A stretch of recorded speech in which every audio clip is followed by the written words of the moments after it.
కిసాన్ అనే ప్రోగ్రాం ద్వారా awareness programme రైతులకు అవగాహన సదస్సు కల్పించడం జరిగింది. దానిలో భాగంగా నేను సోమల్లారెడ్డి గారు బోర్డు మెంబర్స్తో మీటింగ్ అవ్వడం జరిగిందండి.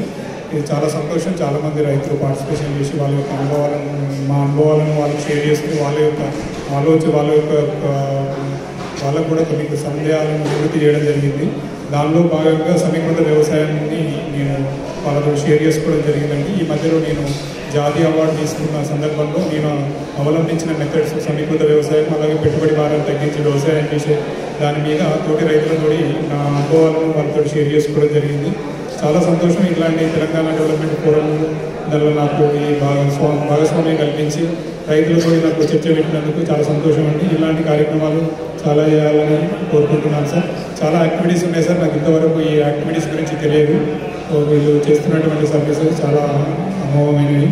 అలాగే సార్ నాకు కూడా నేను ఎక్కడికి వచ్చినా కూడా నా సైడ్ నుండి కూడా వీళ్ళకు సర్వీస్ చేయడానికి రైతుల కోసం నా యొక్క కృషి చేస్తాను.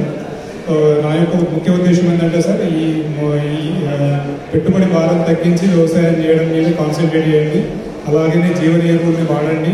నైట్రోజన్, భాస్వరం, పొటాషియం తగ్గిస్తూ పశువుల వ్యర్థాలు పోషించి భూమి యొక్క సారాన్ని కాపాడవలసిందిగా కోరుతున్నాను. అలాగనే పెట్టుబడి పెరగడమే కాకుండా భూమికి రైతుకు అనుసంధానమైనటువంటి పశు సంపదని గొర్రెలు కానీ చేపల పెంపకం కానీ కొత్త టెక్నాలజీలు వచ్చినాయి. సో అవన్నింటినీ రైతులు అవలంబించి లాభసాటి వ్యవసాయం చేయాల్సిందిగా కోరుకోవడం జరుగుతుంది సార్. Thank you. ఈ ఆపర్చునిటీ ఇచ్చినందుకు సంతోషం. సెషన్లో మనం అన్నీ గ్రహించలేము కాబట్టి ఇంతకుముందు చెప్పినట్టు మన యూట్యూబ్లో మా ఊరు మల్లికార్జునరెడ్డి గారి వీడియోస్, అలాగే సామయ్యారెడ్డి గారి ట్రైనింగ్ వీడియోస్ యూట్యూబ్లో పొందుపరచడం జరిగింది. అలాగే ఈరోజు ట్రైనింగ్ సెషన్ కూడా పొందుపరచడం జరుగుతుంది.